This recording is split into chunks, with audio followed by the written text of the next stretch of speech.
한국교회 총연합이 7일 교계 기자들을 초청해 한국 사회를 섬기기 위한 사업 계획들을 밝혔습니다. 서울의 한 대학 졸업식에서 어려운 환경 속 학업을 마친 졸업생의 사연이 감동을 주고 있습니다.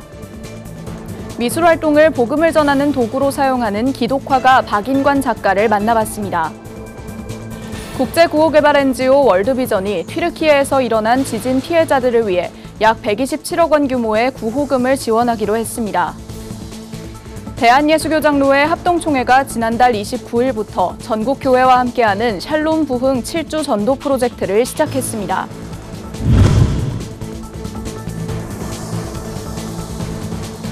시청자 여러분 안녕하십니까? 구TV 뉴스입니다. 한국교회 총연합이 7일 오전 교계 언론과의 간담회를 마련했습니다. 올 한 해 주요 사업계획 발표와 질의응답이 이어졌습니다. 한교총 이영훈 대표회장은 교계 연합 정신을 강조하고 한국교회가 대사회적 책임에 적극적으로 나설 것을 다짐했습니다. 권현석 기자의 보도입니다. 코로나19와 연이은 참사로 많은 어려움 속에 보낸 2022년. 소외된 이웃을 섬기며 대사회적 책임을 감당하기 위해 한국교회 총연합은 지난해부터 각 분야의 지원 사업을 진행해왔습니다. 한교총 대표회장단은 7일 기자간담회를 열어 각 진행 상황을 보고하고 올 한해 주요 사업을 소개했습니다. 먼저 지난해 동해안 산불 피해 주민을 위해 진행된 사랑의 집 짓기 운동에 대해 한교총은 현재 일부 주민이 입주한 상태로 오는 3월 중 총 54채의 완공을 목표로 하고 있다고 밝혔습니다. 또 현재 설립 준비 중인 12구 참사 트라우마 센터를 통해 피해자와 유가족 회복에 앞장설 것을 다짐했습니다. 이어 각 회원교단과 함께 출산 장려 캠페인에 나서며 사회적인 저출산 문제 극복에도 적극 동참할 계획입니다. 우리 한국교회가 한국 사회를 섬기는 교회로 다시 거듭나서 다시 우리 개혁이 때처럼 존경과 신뢰를 회복하는 그런 교회로 자리매김할 수 있게 되기를 바랍니다. 이영훈 대표회장은 이날 간담회를 통해 교계 연합 정신을 재차 강조했습니다. 이 대표회장은 지난 총회 당시 논란이 됐던 대표 순번제와 관련해 한교총은 설립 정신대로 순번제 등의 전통을 이어나가겠다며 진정한 연합 정신으로 한국 사회의 빛과 소금의 사명을 감당할 것이라고 밝혔습니다. 최근 논의가 주춤했던 한기총, 한교연 등 교계 연합기관 간의 통합에 대해서도 계속해서 추진해 나갈 것이라고 답했습니다. 우리가 같은 성경, 같은 찬송을 쓰는 단일 민족인데 이게 많은 교파, 또 연합단체가 있어서 갈등하는 것은 바람직하지 않고 어떻게든지 하나됨을 이루어서 한국교회가 한국 사회를 위해서 공헌하는 길을 마련하면 좋겠다는 생각합니다. 그래서 이 대표회장은 또 포괄적 차별금지법에 대한 교계 입장도 재확인했습니다. 이 대표회장은 우리나라엔 이미 개별적으로 차별을 금지하는 법률이 제정돼 있다며 차별금지법은 성소수자들의 권리만을 극대화한 역차별적 제도이기에 반대하는 것이라고 설명했습니다. 한교총은 차별금지법 반대운동을 비롯해 사립학교법 재개정 등 여러 독소 조항이 포함된 법안을 바로잡는 일에 적극 나서겠다고 밝혔습니다. 또 종교문화 보존을 위한 법률 제정을 추진하며 기독문화유산 보존에도 주력할 방침입니다. 구TV 뉴스 권현석입니다. 좀처럼 끝나지 않을 것 같던 대학생활, 그 마침표를 찍는 졸업 시즌이 다가왔습니다. 평범한 대학생들조차 학점 관리와 취업 준비로 인해 대학 생활에 어려움을 호소하는데 한 대학에선 어려운 환경 속에도 학업을 마친 졸업생이 있어 감동을 주고 있습니다. 정성관 기자의 보도입니다. 백석대학교 신학교육원이 2022학년도 학위수여식을 7일 서울 서초구 백석비전센터에서 진행했습니다. 특별히 이번 학위수여식엔 어려운 환경에도 학업의 끈을 놓지 않은 졸업생들이 있어 의미를 더했습니다. 실용음악학과에서 드럼을 전공한 이태양 씨는 후천적 중증 자폐성 장애를 갖고 있음에도 교수님들의 보살핌과 친구들의 배려로 무사히 학업을 마칠 수 있었습니다. 대전에서 서울까지 힘들었지만 감사드립니다. 예수님의 사랑을 전하는 드러머가 되고 싶습니다. 이 씨에겐 입학부터 졸업까지 곁을 함께한 친구 같은 어머니의 역할이 컸습니다. 대중교통을 이용해 대전에서 서울까지 왕복 6시간을 투자해 통학에 함께했습니다. 네, 육체적으로 많이 피곤한 거는 있었는데요. 네, 그만큼 하나님께서 기쁨과 감사로 그 시간들을 다 채워주셔서 은혜롭게 잘 마칠 수 있었습니다. 그다음에 지금 대전에서 장애인식 개선 강사로도 활동하고 있는데요. 앞으로 태양의 같은 어려움이 있는 친구들이 그 성장 과정을 통해서 어떻게 예수님을 만나고 은혜를 받았는지 많이 전달하고 싶습니다. 유명 연예인의 매니저로 살다 목회자의 길을 걷고자 신학을 시작한 이준석 씨도 이번 졸업식에 참석했습니다. 이준석 씨가 신학 과정을 밟게 된 사연은 구티비 휴먼 다큐멘터리 사랑은 강물처럼에서 소개된 바 있습니다. 어린 시절 부모님의 이혼과 사고로 인한 어머니의 죽음에 방황의 길을 걷기도 했지만 학업을 통해 새로운 꿈을 만들어가고 있습니다. 제가 그동안 막연했던 하나님에 대해서 깊이 알아갈 수 있었던 귀한 시간이었고요. 청년 사역 쪽으로 제 마음속에 많은 비전을 품고 있습니다. 그래서 저처럼 사춘기 때 눈에 보이지 않는 하나님이 잘 안 믿어지는 우리 친구들한테 제가 하나님 정말 살아계셔라고 역사적인 내용, 성서적인 배경 그런 거 잘 가르쳐주는 백석대학교 신학교육원은 1976년 설립된 백석총회 인준 신학교육기관으로 출발해 목회자 후보생은 물론 기독교 문화사역자, 기독교 상담과 사회복지 등의 역할을 감당할 인재들을 양성하고 있습니다.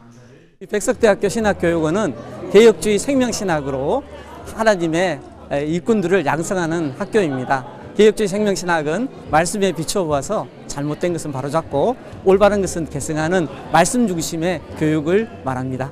오늘 졸업하는 우리 학생들 그동안 너무 수고 많았습니다. 축하합니다. 백석대학교 신학교육원은 오는 28일까지 신학과 상담학, 실용음악과 디지털 아트학 등 4개 전공 신입생을 모집해 다양한 분야에서 그리스도의 향기를 전할 인재를 양성할 계획입니다. 구티비 뉴스 정성광입니다. 성경에 기록된 말씀은 문자의 형태로 전달돼 왔습니다. 많은 사람들이 성경의 말씀을 접하고 각자의 달란트를 사용해 다양한 형태로 복음을 전하는데요. 미술 작품도 그중 하나입니다. 미술 작품을 통해 많은 사람들에게 복음을 전하는 박인관 작가를 이진우 PD가 만났습니다. 캔버스 위에 형형색색의 물감들이 칠해집니다. 평면의 앞폭에 유화를 덧입혀서 입체적으로 만든 산은 하나님께서 예비하신 새하늘과 새 땅을 은유적으로 표현하고 있습니다. 요한계시록의 새하늘과 새 땅을 다양한 방법으로 표현한 이 작품들은 15년간 신앙생활을 하며 믿음에 대한 의문을 갖고 성경의 말씀과 끊임없이 씨름해온 박인관 작가의 신앙을 나타냈습니다. 박 작가는 작품 활동을 하는 동안 창세기에서부터 요한계시록까지 이어지는 하나님의 말씀을 화폭에 옮겨왔습니다. 우리에게 공급하시는 그 영원한 나라, 그 나라를 소망하며 그것을 어떻게 표현해 볼까 많이 고민을 하는 가운데 제가 주제를 새하늘 새 땅 제네시스라고 하는 그 내용을 이제 그림 화폭에다가 하나하나 옮기고 있는 작업입니다. 미술을 전공하고 다양한 작품 활동을 하는 도중 하나님을 영접한 박 작가는 그림이 성경 말씀 이해를 돕는 도구로서 쓰임 받기를 원한다고 말했습니다. 그림이 성경을 이해시키는 보조 역할로서 많은 사람들에게 복음을 전할 수 있는 통로의 일부가 되게 하는 겁니다. 박인관 작가는 부산기독미술협회 회장을 역임하며 다양한 미술인들이 각자의 분야에서 활동하는 것에 그치는 것이 아니라 함께 모여 말씀을 연구하고 효과적으로 복음을 전하는 데에도 힘쓰고 있다고 전했습니다. 말씀이 우선 주가 되고 그 말씀을 쉽게 이해할 수 있도록 그림으로 제시하는 겁니다. 그래서 그 그림은 어디까지나 보조 역할을 하는 그 역할에서 머뭅니다. 전국적으로 우리가 기독 미술을 하는 작가들과 서로 또 교제하고 교류해서 그냥 단순한 말씀, 그 말씀이 아니라 그 진리의 말씀을 깨닫고 함께 공유하는 그 일을 하고자 합니다. 한편 박인관 작가가 활동하고 있는 부산기독미술협회는 오는 4월 사람들에게 복음을 전하는 정기 미술전을 계획하고 있습니다. 부산에서 구티비 뉴스 이준우입니다. 국제구호개발 NGO 월드비전이 튀르키예 대지진의 긴급 구호 대응을 위해 약 127억 원을 지원하겠다고 밝혔습니다. 튀르키예와 시리아 북서부에서는 현지 시간으로 6일 오전 7.8 규모의 강진이 일어났습니다. 월드비전 시리아 대응사무소는 현재 피해 규모를 조사하고 있으며 이재민들을 위해 방한용품과 난방기를 제공하는 등 지진으로 피해를 입은 아동과 지역사회를 위해 한화 약 127억 원 지원을 목표로 하고 있습니다. 한국 월드비전 조명환 회장은 계속해서 구조 작업이 진행되고 있고 사망자 수가 시시각각 증가하고 있는 만큼 현장의 피해가 심각하다면서 갑작스러운 재난으로 삶의 터전을 잃고 이재민이 된 아동과 지역 주민을 위해 많은 분들이 관심을 가져주길 바란다고 전했습니다. 제107회기 역점 사업으로 샬롬 부흥 전도운동을 전개하고 있는 대한예수교장로회 합동총회가 지난달 29일부터 전국교회와 함께하는 샬롬 부흥 7주 전도 프로젝트를 시작했습니다. 샬롬 부흥 7주 전도는 1000교회 10만 구역을 목표로 내달 19일까지 진행되며 마지막 날에는 전국교회가 함께 총동원 전도주일 블레싱데이로 지키게 됩니다. 합동총회는 7주 동안 교회들이 활용할 수 있는 전도자료, 설교문 등을 지원하며 각 교회는 배너, 현수막, 포스터, 초대권 등도 교회 상황에 맞게 전도 프로젝트를 진행하게 됩니다. 권 총회장은 코로나19로 움츠러든 한국교회가 회복되길 바라며 총회 산하 161개 노회와 12,000여 교회, 산하기관 속회 모두가 한마음이 되어 하나님께 영광 돌리자고 전했습니다. 기독교 대한선결교회 해외선교위원회가 우크라이나 전쟁 난민을 만나 구호금을 전달했습니다. 해선위 위원들은 지난달 29일부터 이번 달 4일까지 일주일 일정으로 독일 함부르크와 폴란드 바르샤바 및 우크라이나 국경 지역을 차례로 방문해 전쟁 난민 현황을 살폈습니다. 해선위 위원장 윤하키 목사는 이번 방문을 통해 우크라이나 교회와 신학생, 난민을 돕는 독일 교회 측에 한화 약 5천만 원을 전달했습니다. 윤 목사는 우크라이나에게 지금 도움이 절실하다는 것을 느꼈다며 이런 사실을 더 적극적으로 알리고 모금에도 나설 것이라고 밝혔습니다. 구티비 운영위원회가 7일 구티비 사옥에 모여 새해 첫 정기 예배를 드렸습니다. 예배에 앞서 구티비는 홍양표 전 회장 등 임원진의 감사패를 전달했으며 은평그리스도교회 이덕봉 장로를 신임 운영위원회 회장으로 임명했습니다.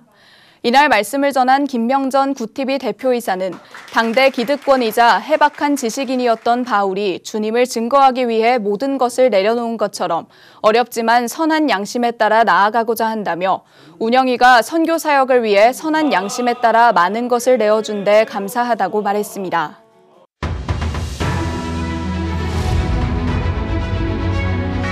오늘의 이슈 포커스입니다. 서울시가 이태원 참사 유가족 단체가 설치한 서울광장 추모 분향소에 대한 철거 기한을 일주일 연기한다고 밝혔습니다. 오신환 서울시 정부부 시장은 7일 유가족의 비통한 심정 이해하고 있기에 이 문제를 다른 사안처럼 다루진 않겠다며 일주일간 행정 대집행을 미룰 것이라고 밝혔습니다. 앞서 시는 8일 오후 1시까지 분향소 자진 철거 요구에 응하지 않으면 행정 대집행을 하겠다는 내용이 담긴 2차 계고장을 전날 오후 유족 측에 전달한 바 있습니다. 서울시는 행정대집행 연기 방침을 밝히면서도 서울광장 상설 추모시설물은 시민 공감대가 전혀 이뤄지지 않은 것이라며 유가족이 선호하는 장소를 찾고 제한할 시간을 주말까지 드리겠다고 말했습니다. 전남 신안해상에서 전복된 24톤급 통발어선 청보호 실종자 가족들이 애타는 마음으로 실종자 발견 소식을 기다리고 있습니다. 청보호는 지난 4일 오후 11시 19분께 전남 신안군 인자면 재원리 서쪽 해상에서 전복됐습니다. 승선원 12명 중 3명은 화물선에 의해 구조됐고 5명은 6일 선내에서 숨진 채 수습됐으며 4명은 실종 상태입니다.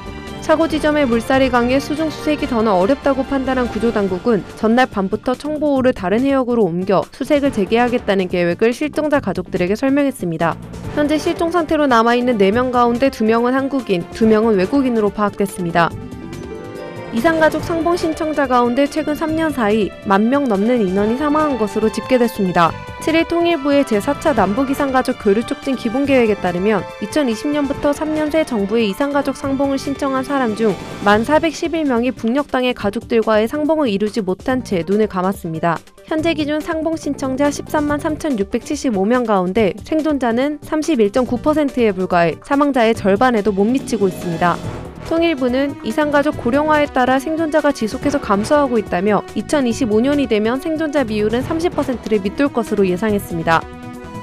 거동이 불편한 노인을 의료진이 직접 찾아가는 장기요양 재택의료센터 시범사업이 전국 28개 의료기관에서 시행되고 있습니다. 7일 보건복지부에 따르면 지난해 12월 공모를 거쳐 시작된 이번 시범사업은 1월 말 기준 450여 명의 장기요양 수급자에게 재택의료 서비스가 제공되고 있습니다.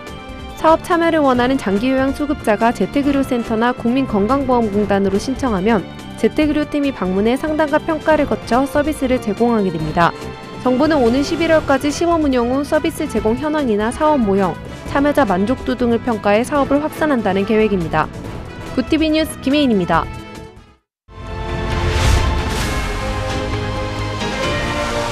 굿TV 월드와이드입니다. 6일 튀르키예와 시리아를 강타한 규모 7.8의 강진으로 사상자가 폭증하고 있습니다. 이번 강진은 84년 전에 기록된 튀르키예 역사상 최악의 지진과 동일한 위력으로 분석됩니다. 이날 오전 4시 17분 튀르키예에 규모 7.8의 지진이 발생했고 오후 1시 24분 카흐라만 마라슈 북동쪽에서 규모 7.5의 지진이 뒤따랐습니다. 두 차례에 걸친 강진과 80여 차례의 여진으로 튀르키예와 인접국 시리아에서 사상자가 급격히 늘어나고 있습니다. 현지에 거센 추위가 덮쳤을 뿐 아니라 여진도 이어져 구조 환경도 녹록지 않은 상황입니다. 안토니오 구테르스 유엔 사무총장은 성명을 내고 강진 희생자들을 애도하며 도움의 손길을 약속했습니다. 조 바이든 미국 대통령이 6일 중국 정찰 풍선 격추에 따른 미중 관계 악화 가능성에 대해 부인했습니다.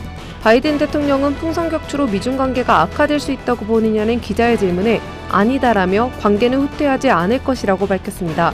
미 국방부는 지난달 28일 미국 영공을 침범한 중국의 정찰 풍선을 탐지해 지난 4일 격추한 바 있습니다.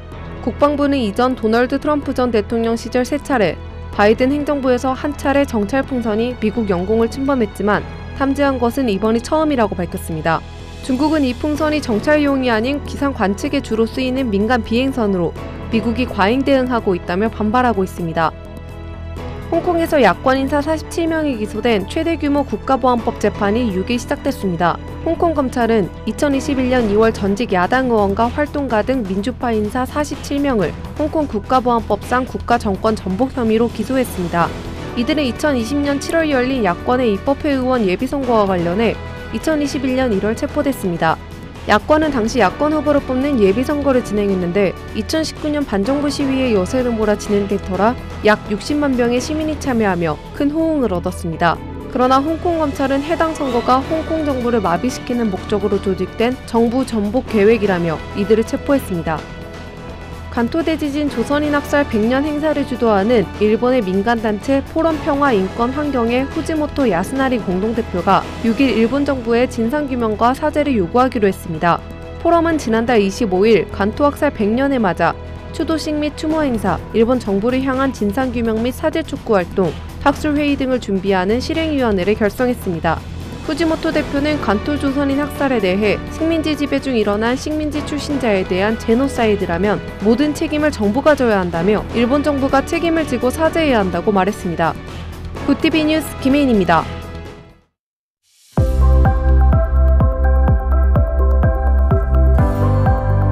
내일도 큰 추위 없이 예년보다 포근한 날씨가 이어지겠습니다. 다만 사흘째 머물고 있는 미세먼지에 중국발 스모그가 추가로 유입되며 오전까지는 공기가 탁하겠는데요. 오후부터 대기 확산이 원활해지면서 미세먼지가 차츰 해소될 것으로 전망됩니다.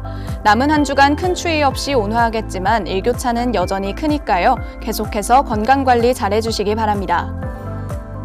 이어서 전국 날씨입니다. 내일 한낮 최고 기온은 서울 7도, 강릉과 대전은 9도가 예상됩니다.